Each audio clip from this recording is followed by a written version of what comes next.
बच्चे तुम्हारे चिल्लाते हैं तुम पर, हाथ पैर दबाना तो दूर, 10 मिनट तुम्हारे साथ बैठ नहीं सकते तुम्हारे बच्चे। आज पूरे इस संसार में दिखावे की प्रवृत्ति, शो ऑफ करने की आदत इतनी बढ़ गई है कि पूरी दुनिया इससे बर्बाद है। यानी कि हमें ये दिखाना है कि हमारे इतने ज्यादा फॉलोअर्स हैं। दिखावे भरे इस युग में कैसे तुम अपने आप को बचा पाओगे? आज फॉलोअर्स बढ़ाने का दिखावा है, सबको ज्यादा फॉलोअर्स चाहिए, हर किसी को सब्सक्राइबर बढ़ाने की लगी हुई है, किसी को फॉलोवर्स बढ़ाने हैं, किसी को अपने सब्सक्राइबर्स बढ़ाने हैं, किसी को पैसा चाहिए, नई नई गाड़ियां खरीदनी है, फिर पैसा आएगा, सब्सक्राइबर बढ़ेंगे, नई नई गाड़ियां आएंगी और दूसरे शौक पूरे होंगे। लेकिन ये मानव जीवन बहुत कीमती है। इस मानव जीवन की कीमत को ना समझने वाले लोग ही अकाल मृत्यु का ग्रास बनते हैं। एक बहुत ही फेमस यूट्यूबर, जो कि जिनका एक राइडिंग व्लॉग्स बनाते थे, जो कि एक मोटो व्लॉग्स का चैनल चलाते थे, मोटो व्लॉगिंग ज़्यादातर वो दिखाते थे, ठीक है। उनका एक्सीडेंट हुआ और अब वो इस दुनिया में नहीं है। उनकी माँ का रो रो कर बुरा हाल है, उनके परिवार वालों का रो रो कर बुरा हाल है, ठीक है। और उनकी माँ जो है, उनके दोस्तों पर भी, कुछ उनके दोस्त थे साथ में राइड कर रहे थे, तो उन पर भी आरोप लगा रही है कि मेरे बेटे को एक्सीडेंट होने के बाद अकेला छोड़ करके चले गए। हालांकि वो जो दोस्त लोग हैं, वो इस चीज़ को मना कर रहे हैं कि नहीं, हम उनको छोड़कर नहीं गए।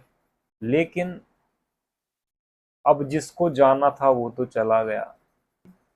सबसे पहली बात तो ये, आज जो माँ रो रही है, जब उसके बेटे ने ये गाड़ी खरीदी थी, जब उसके बेटे ने 300 किलोमीटर की रफ्तार से, तुम हाईवे पर गाड़ियां दौड़ा रहे हो, किस चीज के लिए? फॉलोअर्स पाने के लिए, सब्सक्राइबर्स बढ़ाने के लिए। 300 किलोमीटर प्रति घंटे की रफ्तार से चलने वाली गाड़ी, जो माँ आज रो रही है, मैं उस माँ का दर्द समझ सकता हूँ। लेकिन उस माँ ने क्यों उसको, अपने बेटे को उस दिन नहीं टोका जब वो तीन इस तरह की गाड़ी खरीद करके लेके आया था उसका बेटा? पल भर में, ये जो जीवन है ना, ये मानव जीवन क्षण भंगुर है। शास्त्रों में लिखा है क्षण भंगुर है जीवन। पल भर में क्या हो जाए कुछ पता नहीं है किसी का। लेकिन नहीं, दिखावा करना है, फॉलोअर्स बढ़ेंगे, सब्सक्राइबर बढ़ेंगे, पैसा आएगा, नई नई फिर इच्छाएं पूरी होंगी। तो ये एक दिखावे का जो, ये जो नशा चढ़ गया है ना पूरी दुनिया पर, पूरी दुनिया के लोगों पर, हालांकि पूरी दुनिया के लोगों पर नहीं चढ़ा है, ज्यादातर तो जो शहरों में रहने वाले लोग हैं ना, उन्हीं पर चढ़ा, और जो कुछ मूर्ख जो लोग होते हैं ना, उन्हीं पर इस तरह का ये शौक चढ़ा है। खैर, बर्बाद भी फिर यही लोग होते हैं। आज लोगों को अपनी शादियों में 50-50 लाख रुपए खर्च करने हैं, लोगों को 40-40 लाख रुपए की गाड़ियां खरीदनी है, फॉर्चूनर से चलेंगे, फॉर्चूनर से चलेंगे, थोड़ा रौब पड़ेगा, नेता बन के चलेंगे। देखो, दरिद्र रहना भी कोई धर्म का धार्मिक बात नहीं, दरिद्र रहना भी कोई बड़ा अच्छा काम नहीं। शास्त्रों में कहा है कि पैसा कमाओ, ठीक है, लेकिन धर्म आचरण को मत त्यागो। जो धर्म का आचरण होता है ना, उसको मत छोड़ो। पैसा तो कमाना है हमें, लेकिन धर्म से कमाना है। अगर आप नजर डालो तो जितने भी बड़े बड़े धंधे हैं ना, जितने भी लोग जितने भी सारे अमीर लोग हैं, उनको कहीं ना कहीं धर्म आचरण से कंप्रोमाइज करना पड़ता है। जैसे कि अगर कोई ना कोई व्यक्ति कुछ कंपनी बनाएगा तो उसके बाद उसको साधारण प्रोडक्ट को वो पैक कर करके बेचेगा। अमेरिका जैसे देशों में, यूरोपियन कंट्रीज में तो केले होते हैं ना, केले, मतलब केले भी, हमारे यहाँ क्या है, दर्जन के हिसाब से केले मिलते हैं, 12 रुपए दर्जन, मतलब 12 केले होते हैं एक दर्जन में। और अभी का जो रेट है मेरे ख्याल से अभी 2023 चल रहा है, तो 40 रुपए दर्जन, 50 रुपए दर्जन सामान्यतः केले मिल जाते हैं। लेकिन वहां पर के 2 केले पैकेट पन्नी में पैक करके पॉलिथीन में स्पेशल उसकी पैकेजिंग होके वो केले मॉल्स के अंदर, शॉपिंग मॉल्स के अंदर भी मिलते हैं, 2 केले। कल्पना कर सकते हो हम किस दिशा में हमने इस परमात्मा की इतनी सुंदर बनाई हुई पृथ्वी को हम लोग लगातार बर्बाद करने में लगे हुए हैं। किसी को ये चिंता नहीं, लोगों को लग किसी को ये चिंता नहीं हमारी आने वाली पीढ़ियां किस तरह से अपना जीवन यापन करेंगी। आज बड़े बड़े शहरों का पानी का जो वाटर लेवल है, वाटर पानी का जो स्तर है, ग्राउंड वाटर का, धरती के पानी का स्तर इतना नीचे गिर गया है कि वहां पर पानी की बहुत ज्यादा किल्लत हो चुकी है। पानी की बहुत ज्यादा समस्या है, जितने भी शहर हैं सभी में। शहरों को ही क्यों ज्यादा बदनाम किया जाए, गांवों में भी सिंचाई का पानी जो ग्राउंड वाटर ले जाता है, तो सिंचाई के पानी और भी समरसेबिल वगैरह जो आजकल पंप चल रहे हैं, तो उससे ग्राउंड वाटर लेवल बहुत ज़्यादा नीचे गिर चुका है। कई कई जगह तो ऐसी हैं जहां पर 500 फुट तक पानी नहीं है। एक वो भी दिन हुआ करते थे जहां पर हम लोग कुएं से पानी निकाला करते थे,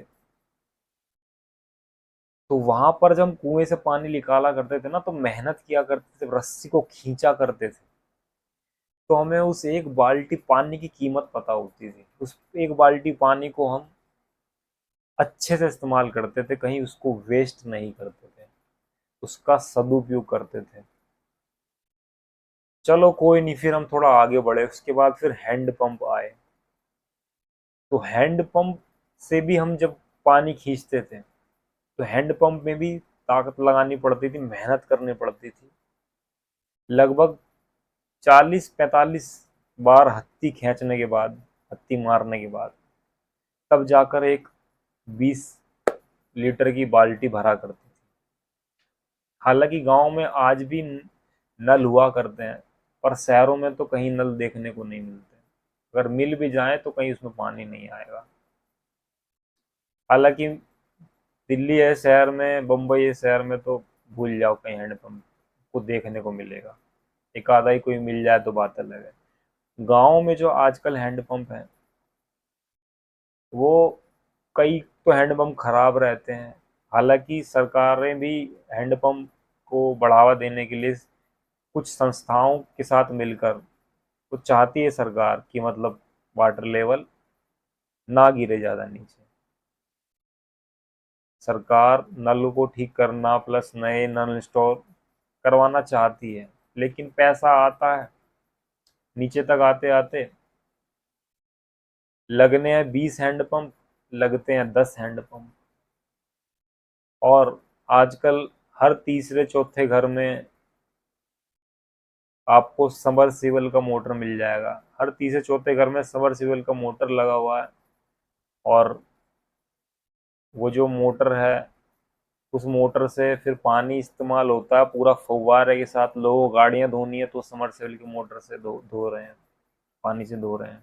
और समरसेबल का पानी का पाइप जो है इतना मोटा होता है, तो उसमें से पानी बहुत ज़्यादा निकलता, कम समय में बहुत ज़्यादा पानी निकल जाता है उससे। उसी से भाई सब गोबर धोया जा रहा है ना। उसी से गाय भैंसे नहलाए जा रही हैं। ठीक है, जो जरूरी काम है, जैसे गाय भैंसे अगर नहलाए जा रही हैं तो ठीक है, नहला दो, हिला के अपना पानी जो है बंद कर दो, मोटर बंद कर दो। लेकिन नहीं, गाय भैंसे नहा रही हैं, नहला, फव्वारा मारा, उसके बाद वहीं छोड़ दिया, पानी पानी बह रहा है। तो ये शो ऑफ भरी दुनिया, जहाँ पर लोगों को, मतलब यार एक यूट्यूबर तो ऐसा है जिस, मतलब एक क्या ही क्या नाम लूं, एक कोई क्यों मैं बदनाम करूं किसी को, एक किसी एक बंदे को क्या ही ब्लेम करूं, पर वो काफी पॉपुलर यूट्यूबर है, ठीक है, कॉमेडी वीडियोस बनाता था। उसने एक बार मतलब 1.5 लाख के शूज खरीदे। हालांकि मैं उसको कुछ बुरा नहीं कह रहा हूँ, अच्छा बंदा है, अपना काम कर रहा है, यूट्यूब यूट्यूब पर अपना मेहनत करी है उसने, तब उसने ये अपना मुकाम बनाया है।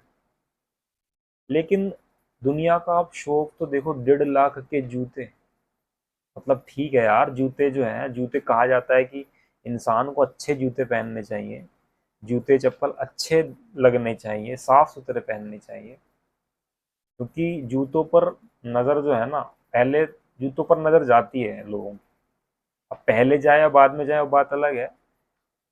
आपने कपड़े पहने हैं अच्छे और अगर आपने जूते अच्छे नहीं पहने तो एक अच्छा इंप्रेशन नहीं पड़ता। लेकिन ठीक है, अच्छे जूते पहन लो तो भाई कितने अच्छे, अच्छे जूते जो सामान्य प्राइस, सामान्य जो रेट है जूतों का, 1,000 रुपये या ज़्यादा से ज़्यादा 2,000 रुपये में सामान्यता अच्छे जूते आ जाते हैं, सामान्य अच्छे दिखने वाले मतलब। लेकिन अगर चलो थोड़ा और बढ़ाना चाहो तो भाई 3,000 कर लो, 4,000 कर लो, 5,000 कर लो। लेकिन नहीं भाई साहब, 1.5 लाख के जूते पहनने हैं, है ना, तुम्हारा 2.5 2.5 लाख की घड़ियां पहननी है, स्मार्ट वॉचेस। खैर स्मार्ट वॉचेस तो इतनी महंगी भी नहीं है, इतनी महंगी नहीं है।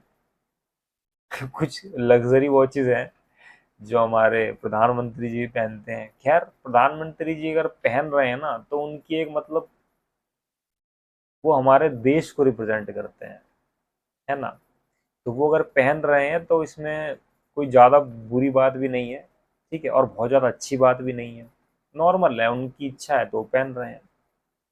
इसमें ज़्यादा उनको ट्रोल करना भी ठीक नहीं, ठीक है, क्योंकि वो हमारे देश को रिप्रेजेंट करते हैं। अगर वो अच्छे कपड़े नहीं पहनेंगे तो दूसरे देशों में जब वो जाएंगे तो लोग उनका मतलब मजाक उड़ा सकते हैं इस बात पर। हालांकि लोगों के दिल, मन के ऊपर बात होती है, कोई किस तरह की बात को किस तरह से लेता है। लेकिन एक सामान्य व्यक्ति की इच्छाएं आजकल इस तरह की हो गई हैं, उसे मतलब नहीं, आजकल के बच्चे इतने ज़्यादा बदतमीज हो गए हैं, उनको ये मतलब नहीं कि बाप किस तरह से कमा के घर में पैसा लेकर के आ रहा है। पूरे दिन सुबह से लेकर शाम तक बाप मेहनत करता है, तब जाकर कहीं 20-25 हज़ार वो कमा पाता है। लेकिन बच्चों को तो नया एंड्रॉयड फ़ोन लेना है, पुराना एंड्रॉयड फ़ोन खराब हो गया है या पुराना हो गया है, चला लिया 1 साल, अब नया लेना है। वो एक कैमरे वाला था, अब 2 कैमरे वाला लेना है, या फिर 2 कैमरे वाला था तो अब भाई साहब 3 कैमरे वाला लेना है। या फिर किसी के पास अगर पहले एंड्रॉयड था तो अब उसको भाई साहब आईफोन लेना है। वो ये नहीं देख रहा कि उसके बाप, उसकी माँ किस तरह से घर चला रही हैं, किस तरह से जैसे तैसे घर मेहनत करके बाप कमाता है, घर मही उसकी माँ जो है घर भी संभालती है, प्लस छोटा मोटा कुछ सिलाई बुनाई करके, छोटा मोटा काम करके, कुछ घर में ही, घर के अंदर ही छोटा मोटा कुछ काम करके वो भी थोड़ा बहुत पैसे जोड़ती है, कमाती है। लेकिन बच्चों को केवल डिमांड करनी है। खैर ये वही मूर्ख और बदतमीज बच्चे हैं जो आगे चल के अपने माँ बाप को घरों से बाहर निकाल देते हैं। तो मैं जितने भी माँ बाप आज ये बात सुन रहे हैं, मैं उनसे यही कहना चाहता हूँ कि किन के लिए तुम कमा रहे हो, किन बच्चों के लिए तुम कमा रहे हो। हालांकि बच्चों के लिए सभी कमाते हैं, कहने का मतलब मेरा यही है कि अपने बच्चों को अच्छे संस्कार दो। पढ़ाना भी है बच्चों को, ऐसा नहीं कि नहीं पढ़ाओ, बच्चे पढ़ेंगे लिखेंगे अलग अलग तरह की भाषाएं सीखेंगे। मैं तो ये भी कहता हूँ कि इंग्लिश पढ़ाओ। कई लोग कहते हैं कि इंग्लिश, जैसे स्वदेशी वाले लोग हैं, हम भी स्वदेशी वाले हैं, लेकिन कुछ लोग कहते हैं कि नहीं इंग्लिश मत पढ़ाओ। देखो, इंग्लिश पढ़ाने से ना एक फायदा होता है कि अगर गरीब व्यक्ति, सामान्य व्यक्ति इंग्लिश नहीं पढ़ेगा ना, तो उसके साथ कभी भी अगर सिस्टम का अन्याय अगर कभी होगा, हालांकि सिस्टम जानबूझकर अन्याय नहीं करता, लेकिन अगर तुम अनपढ़ रहोगे ना, तो सिस्टम की जो व्यवस्थाएं हैं वो सारी अंग्रेजी में चलती हैं, ज़्यादातर चीज़ें अंग्रेजी में चलती हैं, है ना। तो मान लो आपने, फॉर उदाहरण के लिए, कोई किसान आदमी है, उसने जो है बैंक से कोई लोन ले रखा है। अब बैंक वाले लोन वो चुका नहीं पा रहा, 1 साल हो गया, 2 साल हो गया, 3 साल हो गया। अब बैंक वाले उसको नोटिस पर नोटिस भेज रहे हैं, है ना। तो नोटिस भी इंग्लिश में ज़्यादातर भेजते हैं।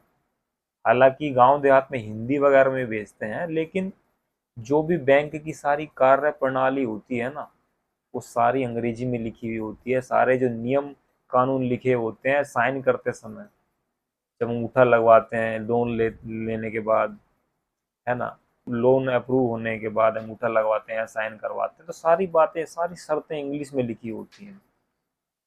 तो सामान्य व्यक्ति या गरीब किसान अगर पढ़ा लिखा भी, कम से कम अगर वो थोड़ी बहुत इंग्लिश जानता, तो वो उन सारी शर्तों को पढ़ लेता अच्छे से।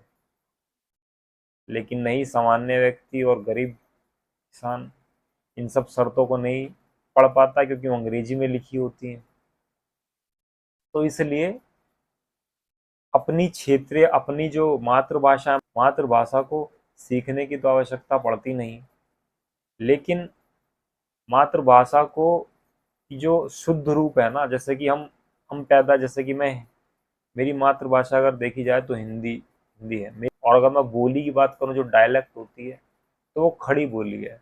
अगर अभी मैं शुद्ध हिंदी में बात कर रहा हूँ, लेकिन बोली जो है वो खड़ी है, क्योंकि मैं पश्चिमी उत्तर प्रदेश से बिलोंग करता हूँ। पश्चिमी उत्तर प्रदेश में हमारा गांव है। जो उसकी व्याकरण होती है भाषा की, वो हमें किताबों के माध्यम से या फिर गुरुओं के माध्यम से सीखनी पड़ती है। तो देश तब आगे बढ़ेगा, और तब जो सामान्य व्यक्ति, जो आम आदमी है, उसके साथ अन्याय तब बंद होगा जब वो हिंदी अच्छे से पढ़ और लिख सके, समझ सके, इंग्लिश अच्छे से पढ़ और लिख सके, समझ सके। बोल ना सके तो कम से कम पढ़ के थोड़ी बहुत समझ तो सके ही। तो इस तरह की जो भाषाएं हैं, और भी भाषाएं सीखें। जैसे हमारे देश के अंदर पंजाबी है, मराठी भाषा है, पंजाबी है, इधर तुम्हारी भोजपुरी जो डायलेक्ट है, ठीक है। हालांकि भोजपुरी मेरे ख्याल से भाषा है, लेकिन जो उसकी लिपि है वो देवनागरी ही है। और भी दक्षिण भारत की भाषाएं हैं, उनको सीखो, अपने अंदर स्किल बढ़ाओ, अपने बच्चों के अंदर स्किल पैदा करो। तुमने अपने बच्चे केवल स्कूलों में डाल करके और 1-2 घंटे के लिए ट्यूशन भेज करके तुम निश्चिंत हो जाते, तुम सोचते हो कि हमारा बच्चा तो बहुत अच्छी पढ़ाई कर रहा है, रोज स्कूल जाता है, रोज ट्यूशन जाता है ना। लेकिन यही बच्चे, अगर तुम इन पर ध्यान नहीं दोगे, तुमने अपने बच्चों को स्मार्टफोन भी मेरे ख्याल से दे रखा होगा, और लगभग आजकल तो हर 10वीं का बच्चा हो या फिर तुम्हारा 8वीं का बच्चा हो, सबके पास स्मार्टफोन होता है। माँ बाप दे देते हैं बच्चे, आजकल तो बहाना है ऑनलाइन क्लास का। तो इस ऑनलाइन क्लास के इस युग में आपने स्मार्टफोन भी दे रखा है। अब वो स्मार्टफोन में क्या करता है, क्या नहीं करता है, आपको कुछ पता नहीं, है ना। ऐसे ऐसे केस हो रहे हैं ना, विश्वास नहीं करोगे। गेम, इस तरह के गेम चल रहे हैं आजकल, फ्री फायर, पबजी हैं, अलग अलग तरह के गेम चल रहे हैं। ऐसे ऐसे गेम चल रहे हैं कि उनके अंदर कई बच्चों ने अपने बाप के एटीएम का सारा जो डिटेल है, बैंक अकाउंट डिटेल, एटीएम की डिटेल सारी डाल दी, और उसके अंदर जो है चीज़ें होती हैं, कुछ जो वर्चुअल चीज़ें होती हैं और असली भी नहीं होती हैं, बस उसमें डायमंड बढ़ गए, कॉइन्स बढ़ गए। वो इस तरह के कॉइन होते हैं कि कभी आपको असली में मिलेंगे नहीं ज़िंदगी में। वर्चुअल कॉइन, आभासी वाली, पूरी आभासी है दुनिया। उस आभासी दुनिया में आपका बच्चा इतना खो जाता है कि वो ये नहीं देखता कि ये जो पैसा है मेरे बाप की, मेरी माँ बाप की गाढ़ी कमाई का पैसा है, इसको मैं इस फर्जी गेम में, इस फर्जी दुनिया में क्यों खर्च करूं। लेकिन नहीं, 50-50 50 50 हजार रुपए 10 10 साल के बच्चे गेम में लगा देते हैं।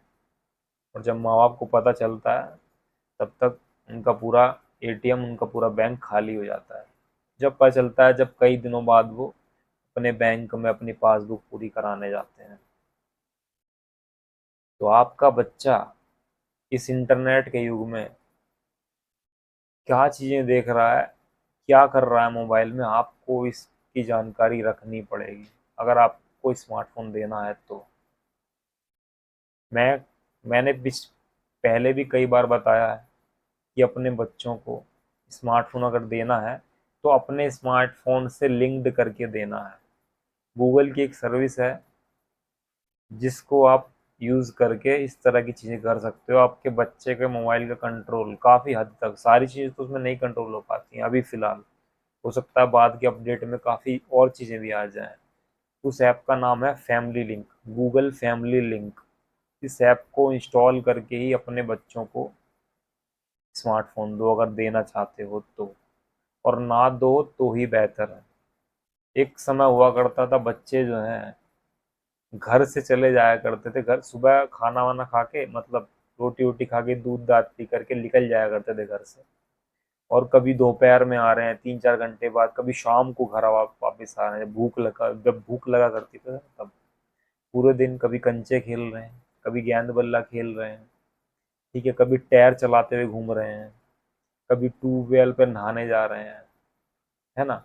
तो यानी वो समय हुआ करता था, उस समय माँ बाप जो हैं बच्चों को ढूंढ ढूंढ करके लाया करते थे, या फिर किसी से किसको भेज करके बुलवाया करते थे किसी अपने बड़े बच्चे को, कि जा देख करके ला कि चिंटू कहाँ घूम रहा है ना। आज ऐसी स्थिति आ गई है कि माँ बाप ये चाहते हैं, जो अच्छे माँ बाप है वो चाहते हैं कि हमारा बच्चा घर से बाहर जाए, पार्कों में जाए, खेले, ठीक है, क्योंकि हर जगह तो आजकल कंक्रीट के जंगल बन गए हैं शहरों में। तो गांव देहात में आज भी खेलने की जगह इस तरह की मिल जाती है, लेकिन शहरों में भी अगर आप चाहो तो है इस तरह की जगह। कई ऐसे पार्क हैं जिनमें आपका बच्चा जाके खेल सकता है, बड़े बड़े पार्क भी हैं, स्टेडियम वगैरह भी हैं सरकारी। दिल्ली के अंदर काफ़ी अच्छी सुविधाएं हैं, लेकिन आपका बच्चा घर से निकलने को तैयार नहीं। तो ये जो चीज़ें हो रही हैं ना, आपको और आपके परिवार को बर्बाद करके रख देंगी। तो जितना हो सके, ये जो शो ऑफ वाली दुनिया है, जो दिखावे की दुनिया है ना, इसके चक्कर में ना खुद पड़ो और अपने बच्चों को भी इससे बचाओ। पहली बात सबसे इम्पोर्टेंट, कि अगर अपने बच्चों को स्मार्टफोन देना चाहते हो या देने की आवश्यकता पड़ रही है, मजबूरी है, कोई स्कूल वाले जिद कर रहे हैं, हालांकि सबसे पहली बात तो एक, कि कम से कम 10वीं तक तो अपने बच्चों को स्मार्टफोन दो ही मत। लेकिन अब बात आएगी कि 10वीं में भी ऐसी स्थिति पड़ जाती है, कई बच्चे तो बोलते हैं हम तो ऑनलाइन ही पढ़ेंगे, हमें तो यूट्यूब से अच्छी पढ़ाई लगती है, यूट्यूब से ज़्यादा समझ में आता है हमको, तो किताब से समझ में नहीं आता हमको, है ना। हालांकि मैं तो यही कहूँगा, एक सलाह दूंगा कि बच्चों को एग्ज़ाम में जो है किताब से ही पढ़वाओ। हालांकि ये थोड़ा ज़्यादा लंबा हो जाएगा, लेकिन थोड़ा एक शॉर्ट में बता देता हूँ इसको, एक मैं इस पे एक अलग टॉपिक पे पूरी वीडियो बनाऊंगा। आजकल जो है ना, बच्चों को किताबों से बिल्कुल मन हट गया है। कोर्स की किताबें आती हैं, पड़ी रहती हैं घरों के अंदर, पूरी की नई पूरे साल भर कहाँ से पढ़ते हैं, यूट्यूब से पढ़ लेते हैं। अगर ना दोगे ना तो देख लेना आपके बच्चों के 10 नंबर 10वीं में अच्छे आएंगे, ट्राई करके देख लेना। और जो बोर्ड के एग्ज़ाम होते हैं, 12वीं क्लास के एग्ज़ाम होते हैं, 12वीं क्लास के एग्ज़ाम के अंदर भी आपको नहीं देना अपने बच्चों को स्मार्टफोन। कोशिश करो कि वो पूरे साल रेगुलर मेहनत करें, है ना, इस तरह से ना हो कि एग्ज़ाम के 1 महीना पहले ही से ही वो पढ़ाई करनी अपनी शुरू कर रहा है, इस तरह से ना हो। कोशिश करो कि ना देना पड़े स्मार्टफ़ोन, यानी कि 12th के बाद ही, क्योंकि देखो 10वीं के और 12वीं के नंबर हर जगह कंसीडर कर किए जाते हैं। 10वीं के और 12वीं के नंबर, अभी का जो सिनेरियो है, अभी का जो सिस्टम है उसके अनुसार आगे अगर ये व्यवस्था बदल जाए तो कुछ कह नहीं सकते। 10वीं के आपके मार्क्स और 12वीं के मार्क्स बहुत इंपॉर्टेंट होते हैं। तो ऐसे में कम से कम 12वीं तक अपने बच्चों को स्मार्टफोन मत ही दो तो अच्छा है। अब 12वीं आपका बच्चा पास कर लेगा तो आपका बच्चा लगभग लगभग 12 और 5 कितने होते हैं, 17 होते हैं, तो 17-18 साल की उम्र आपके बच्चे की हो जाएगी। और जैसे आपका बच्चा जिद करे तो आप इस तरह से बोल सकते हो कि जब जब तू 18 साल का हो जाएगा ना तब तेरे को स्मार्टफोन दिया जाएगा। उसके अंदर एक खुशी भी होगी, जब वो 18 साल का हो, उसका जन्मदिन हो, उसका जन्म दिवस हो, तब आप उसको गिफ्ट कर सकते हो स्मार्टफोन। लेकिन अगर ऐसी स्थिति पड़ जाए कि नहीं देना ही देना है, 10वीं में देना है, फिर उससे पहले देना है, तो अपने स्मार्टफोन को कनेक्ट करके फैमिली गूगल फैमिली लिंक से कनेक्ट करके ही देना है। उसमें काफ़ी सारी सेटिंग्स होती हैं। आपका बच्चा जो है, काफ़ी सारी सेटिंग्स होती हैं कि किस किस तरह के आपको ऐप अलाउ करोगे, किस तरह तरह के कौन कौन से ऐप आपके बच्चे को चलाने हैं, कौन सा ऐप किस कितनी देर तक चलाना है, ये सब भी सेटिंग्स उसमें होती हैं। सबसे पहले तो स्मार्टफोन देना है तो 12वीं के बाद ही देना है, अगर देना फिर भी पड़ जाए तो लिंक करके देना है। दूसरी चीज़, अपने बच्चों को बाहर हफ्ते में एक बार कम से कम अपने साथ लेकर के जाओ। जैसे कि संडे का समय मिलता है, जो जॉब करते हैं, जो बिजनेसमैन है, उनको वो मंडे की छुट्टी रखते हैं ज़्यादातर, जो दुकान वगैरह करते हैं।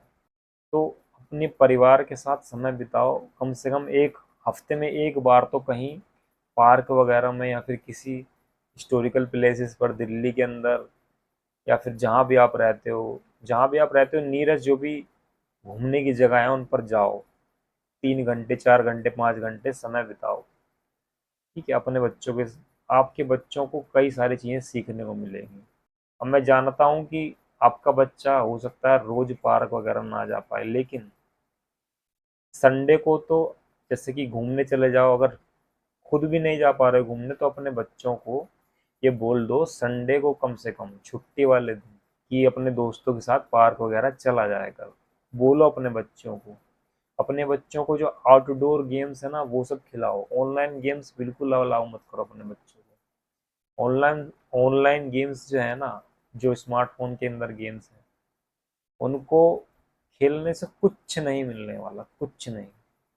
आज मतलब दुनिया इतनी पागल हो गई है, बच्चे भी इतने पागल हो गए हैं कि घरों में लूडो रखी रहती है, लूडो। लेकिन खेलनी है कौन सी लूडो पता है? ऐप डाउनलोड करके खेलनी है मोबाइल के अंदर। जरा सी स्क्रीन है, उसी के अंदर खेलनी है लूडो।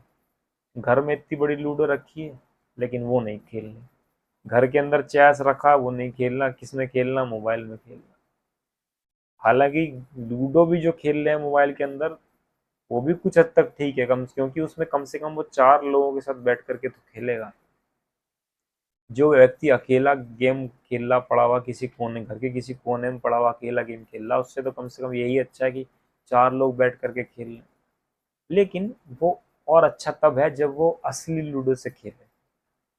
एक सलाह आपको, और दूसरी सलाह आपको ये दूंगा कि अगर आपको बच्चों को पढ़ाना है ना तो आप गुरुकुल में पढ़ाओ। गुरुकुल में से मेरा मतलब ऐसा नहीं है कि वहाँ पे ऐसा नहीं है कि आपका बच्चा 10वीं या 12वीं की ये जो आधुनिक शिक्षा है ये नहीं पढ़ेगा। कई ऐसे गुरुकुल हैं जिसमें शास्त्रीय शिक्षा यानी कि संस्कार वाली जो चीज़ें हैं वो सब भी सिखाई जाती हैं। प्लस ये जो बोर्ड की पढ़ाई होती है, CBSE board, Uttar Pradesh board, इस तरह की जो ये सारे बोर्ड की पढ़ाई होती है, ये भी साथ के साथ कराई जाती है। तो आपका बच्चा अगर गुरुकुल में रह करके पढ़ेगा, आप एक्सपेरिमेंट कर लेना। अगर किसी के 2 बच्चे हों या 3 बच्चे हों या 4 हो, जितने भी हों, एक बच्चे को आप अपने केवल जो स्कूल है, सरकारी स्कूल हो चाहे प्राइवेट स्कूल हो, किसी कॉन्वेंट स्कूल वगैरह हो, उनमें डाल देना। और एक बच्चे को आप बचपन से ही कर देना इस काम को, पहली क्लास से। बाद में करके देखना तो भी फर्क पड़ेगा। और एक बच्चे को डाल देना गुरुकुल के अंदर, पढ़ करके 10वीं पास करके या फिर 12वीं पास करके जब तुम्हारे दोनों बच्चे निकलेंगे ना, दोनों के संस्कारों में, दोनों के व्यवहार में तुम्हें अंतर खुद ही पता चल जाएगा। दोनों की सोच में, दोनों की सहनशीलता में, दोनों के बोलने के तरीके में अंतर तुम्हें खुद ही पता चल जाएगा। तो ये महिमा है हमारे गुरुकुलों की। आपका बच्चा एक अच्छा इंसान बन करके निकलेगा, आपको बुढ़ापे में कभी घर से बाहर नहीं भगाएगा। भाई बच्चे जो हैं, बच्चे क्या बस इसलिए कि मज़े लिए थे तो बच्चे पैदा हो गए? नहीं, ये जो बच्चे हैं ना हमारे, ये हमारा भविष्य के, हमारी पूंजी हैं, ये हमारी असली पूंजी है ये। तो यही पूंजी अगर हमारा, हमको फायदा नहीं, हमारे को बाद में घर से बाहर अगर निकाल देगी, हमारी सेवा नहीं करेगी बुढ़ापे में, तो फिर ये पूंजी किस काम की? ये तो हमारा एक इन्वेस्टमेंट है। एक अपने बच्चों पे माँ बाप कितना खर्चा करता है, अगर कभी कैलकुलेट करने लग जाए ना तो करोड़ों में खर्चा बैठे, करोड़ों में। करोड़ों में भी ना बैठे तो कम से कम 50-100 लाख रुपए का खर्चा बैठेगा, एक बचपन से लेके माँ बाप जो करता है ना, पैदा होने से लेकर के उसके सफल होने तक, जब उसकी नौकरी लग जाए, फिर कोई उसका अच्छा बिजनेस चल जाए, तब तक 50 लाख रुपए एक बाप, मिडिल क्लास की फैमिली वाला बाप उस पर खर्च करता अपने बच्चों पे। बदले में तुम्हें क्या मिला? बदले में तुम्हें तरह तरह के बातें सुनने को, बात बात पे बच्चे तुम्हारे चिल्लाते हैं तुम पर। 10 मिनट तुम्हारे साथ बैठ नहीं सकते तुम्हारे बच्चे, हाथ पैर दबाना तो दूर। मुझे याद है कि मतलब हम बचपन में अपने पापा वगैरह के चाचा के खूब पैर वगैरह दबाया करते थे, सरवट दबाया करते, सर की मालिश किया करते थे, और अब भी करते हैं। पर अब ये है कि जब उनकी थोड़ा सर में दर्द वगैरह होता है, जब वो कहते हैं तब कर देते हैं। हमारे पापा के एक कहने की देर है कि छोटू मेरे पैर में दर्द हो रहा है, फिर मेरे सर में दर्द हो रहा है, बस इतना कहने की देर है, हम तुरंत बिना कही, उनको ये भी नहीं कहते कि दबा दे आकर के, तुरंत उनके सिरहाने बैठ करके उनका सर दबाने लगते हैं। और जब तक वो कहते नहीं ना कि बस अब रहने दे, तो चला जा, अब तो अपना काम कर ले, तब तक उठते नहीं वहां से।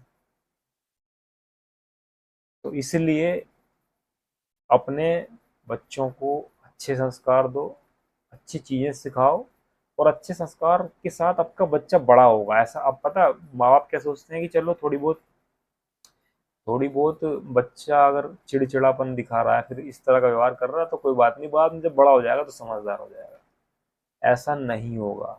आपका बच्चा जो आदत लगेगी ना, अभी अगर चिड़चिड़ेपन की आदत लग गई, आप पर चिल्लाने की आदत अगर अभी से लग गई, तो ये आदत जो है जवानी में भी रहेगी और पूरे बाद तक उसके अंदर ये आदत रहेगी। इसलिए बचपन से ही उस पर पूरा ध्यान रखो, उसका स्वभाव चिड़चिड़ा ना बने, घर में एक दूसरे पर चिल्लाने वाला ना बने।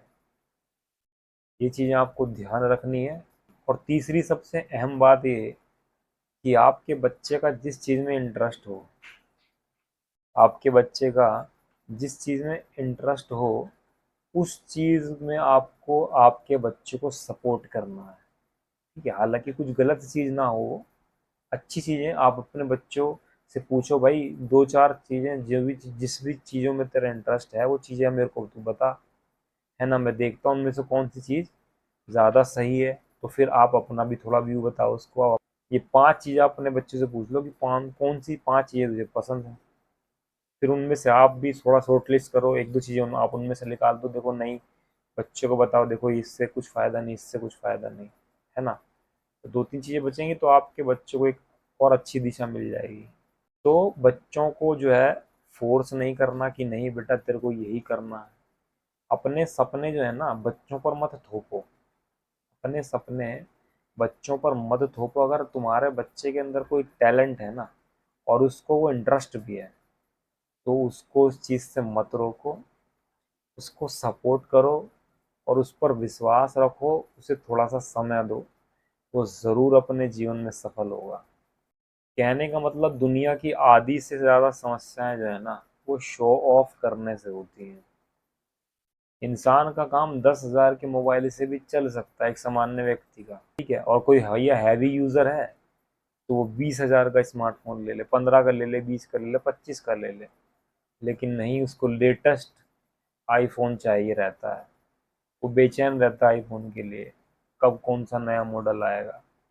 अब भाई साहब 12 आ गया, अब 12 ले लो, अब तुम्हारा 13 प्रो ले लो, अब तुम्हारा 14 आ गया, 14 प्रो ले लो। पुराना वाला ठीक है, पुराना वाला 1 लाख रुपए का लिया था, अब 1,20,000 वाला लेना है। अब 1,20,000 वाला भी बिल्कुल अभी ठीक सब ठीक चल रहा है, लेकिन नहीं। और उसका जो फ्रेंड सर्कल है उसमें उसको बड़ा दिखाना है, क्योंकि पहले से थोड़ा बड़ा बन के दिखा दिया है। अब अगर नहीं लेगा तो उसके दोस्त यार पूछेंगे, यार क्या हो गया तेरे को, तू तो हमेशा लेटेस्ट चीज़ें लेता था, अब क्या हो गया। तो यानी कि एक बार जब दिखावे की दुनिया में कूद चुका ना एक व्यक्ति, फिर वो दिखावे की दुनिया में और आगे बढ़ता चला जाता है, उसको फिर रुकने का मौका भी नहीं मिल पाता है। हालांकि कुछ मौके जो है भगवान देता है अपने जीवन को बदलने के लिए, लेकिन भाई साहब 1.5 लाख रुपए का स्मार्टफोन वो यूज़ करता है। इंसान का काम 1 लाख रुपए की बाइक की, चलो जो 1.5 लाख रुपए की बुलेट मान लो, चलो बुलेट है, एवेंजर वगैरह जो भी अच्छी ठीक ठाक सी बाइक है, अच्छी वाली, वो उससे काम चल सकता है। लेकिन शो ऑफ करना है 2 लाख रुपए की या 2.5 लाख रुपए की, या भाई साहब वो 300 किलोमीटर की स्पीड चलने वाली लेनी है बाइक, और फिर ठुकना भी है उसी को चला चला कर, और अपने घरों अपने और घर वालों के लिए बस मातम छोड़ के जाना है। आज अगर मैं बात करूं सोशल मीडिया के माध्यम से, जो लोग शो ऑफ कर रहे हैं, भाई सोशल मीडिया ने तो टूल दे दिया आपको, रील्स का टूल दे दिया। रील टूल है, उसमें आप रील्स बनाओ, ठीक है, और डालो।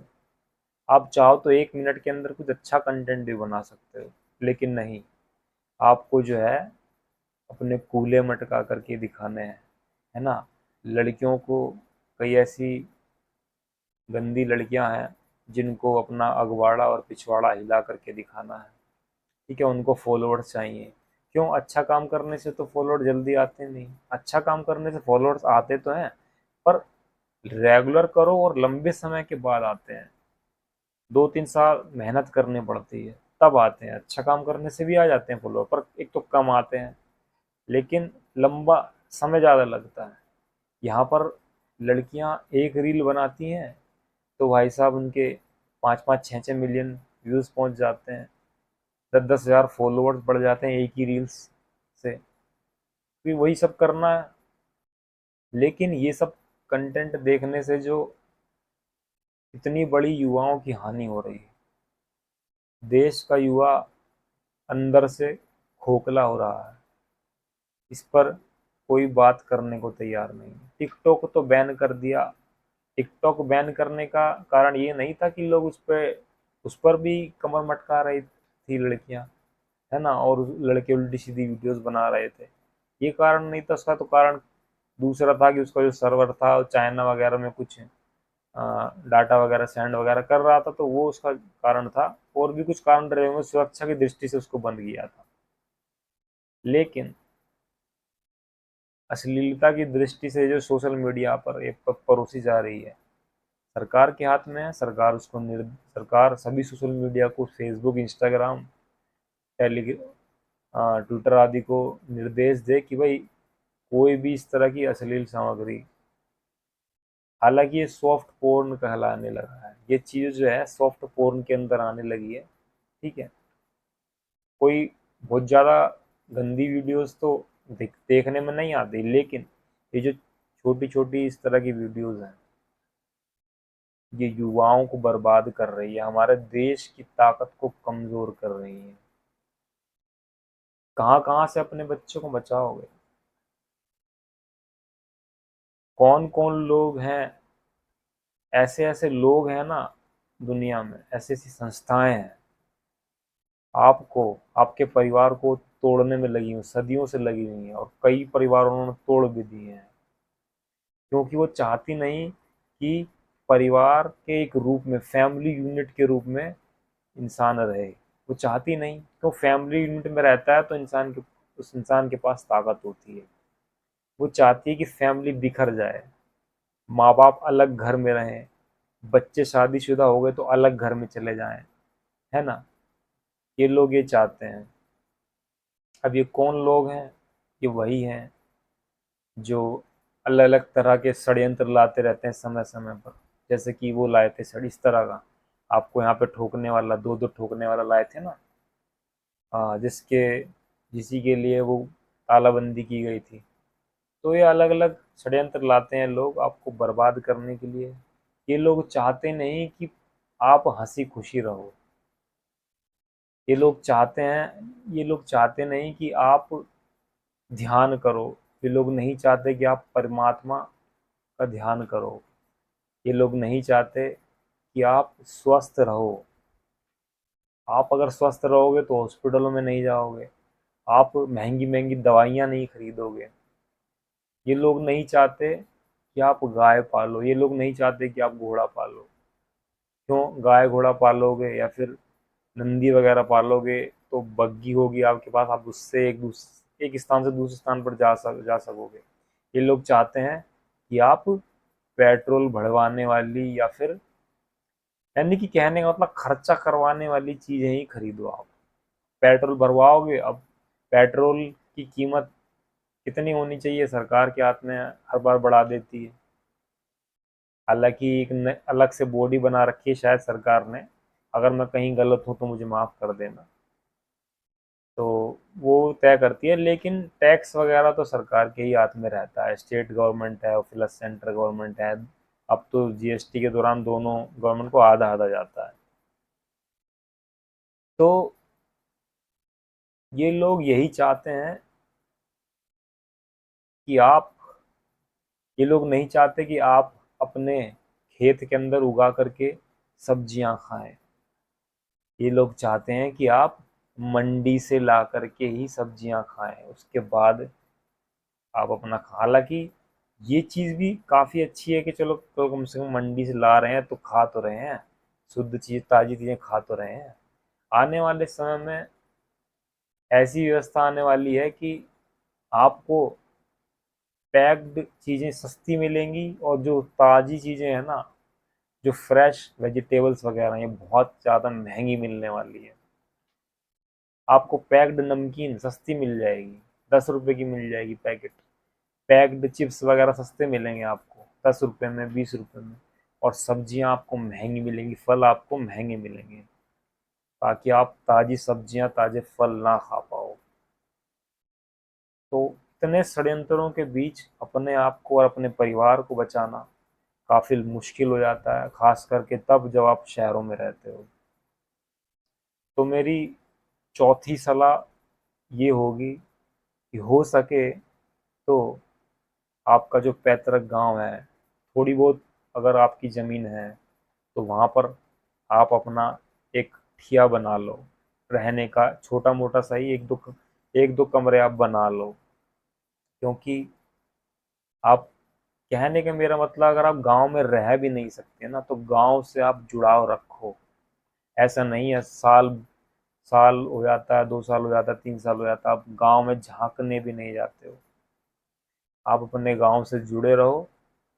अगर कोई मजबूरी है आपकी, नहीं आपकी नौकरी वगैरह शहर में ही लगी हुई है, तो अपने गांव से तब भी जुड़ा रहो। छुट्टियों में महीने में एक बार या 2 बार या 2 महीने में एक बार, जितना भी आपसे हो सके आप गांव जाया करो। अपनी ज़मीन पर कुछ ना कुछ उगाओ। खुद उगा सकते हो खुद उगा लो, हाल नहीं समय मिलता है तो किसी गांव वाले से उगवा लो, ठीक है। उसमें उसका हिस्सा दे दो, बाकी अब आपको चीज़ें बच जाएंगी।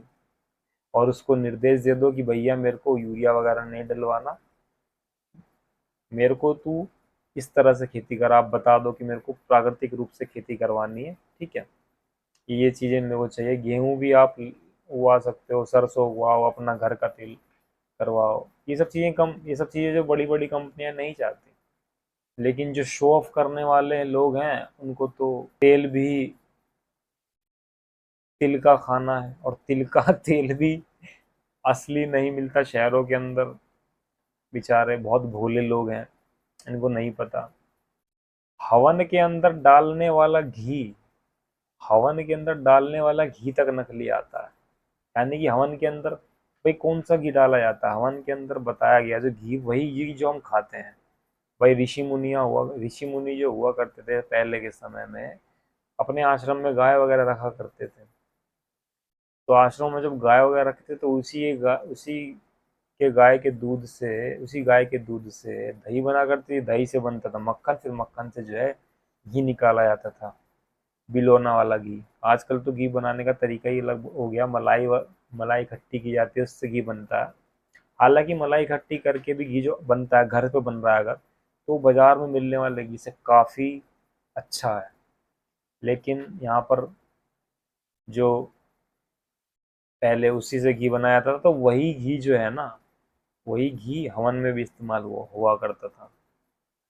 आजकल आप हवन सामग्री लेने जाओ तो हवन सामग्री सब लेने जाओगे, तो सारी चीज़ें जो लेने जाओगे सबके साथ आपको वो जब घी देगा, तो घी आपको मार्गरीन वाला घी देगा, यानी केमिकल वाला वेजी वेजिटेबल ऑयल वाला घी देगा आपको। यानी कि असल में वो घी है ही नहीं, वो तेल है। और तेल भी वो वेजिटेबल वाला तेल है, पता नहीं कौन से पामोलिन वगैरह इस तरह के जो पेड़ होते हैं ना, पाम पाम के ट्री होते हैं, तो उससे बनाया जाता है वो। तो चारों तरफ प्रदूषण ही प्रदूषण है, चाहे हवा में ले लो, पानी में ले लो, या फिर खाने में ले लो, चीज़ों में ले लो, तेल में ले लो, घी में ले लो, दूध में ले लो, कहाँ तक बचोगे? तो अगर संभव हो सके तो गांव में शिफ्ट हो जाओ, अगर अपने परिवार को सुखी रखना चाहते हो तो। गांव में रहोगे, वातावरण अच्छा मिलेगा आपको। यहाँ पे रह करके जो तरह तरह की दवाइयाँ खा रहे हो ना, वो दवाइयाँ छूट जाएंगी। खैर, आज का लेक्चर कुछ ज़्यादा ही लंबा हो गया, काफ़ी चीज़ें मैंने इंक्लूड इसमें कर दी। और इंक्लूड इसलिए हो जाती हैं इतनी सारी चीज़ें, क्योंकि जो मैं बोलता हूँ वो दिल से बोलता हूँ।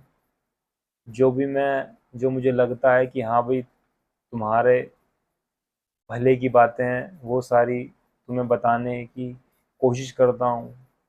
तो इसी तरह से कल किसी दूसरे विषय पर बात करेंगे। तब तक के लिए आप अपना ख्याल रखें। जय हिंद, वंदे मातरम।